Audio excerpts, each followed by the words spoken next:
अस्सलाम वालेकुम दोस्तों। 4 जनवरी एक बहुत ही अफसोसनाक दिन है। इस दिन सलमान तासीर साहब का कत्ल किया गया था, उनको शहीद किया गया था।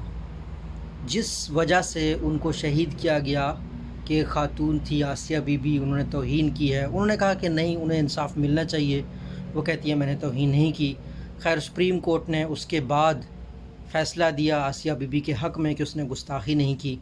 इसी तरीके से जिस शख्स ने कत्ल किया था या शहीद किया, मुमताज़ कादरी उस शख्स का नाम था जिसने कत्ल किया, उसको फांसी पर लटका दिया गया। लेकिन उसके बावजूद भी लोग इस टॉपिक पे लोगों ने बात नहीं की।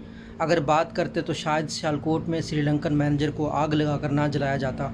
तो हमारे मुल्क में जो लोग भी किसी पर इल्ज़ाम लगाते हैं कि उसने हुज़ूर पाक सल्लल्लाहु अलैहि वसल्लम की शान में गुस्ताखी की है, अगर वो गलत साबित हो जाए तो इल्ज़ाम लगाने वाले को लटकाना चाहिए। हमें ये कानून में एडिशन करना चाहिए।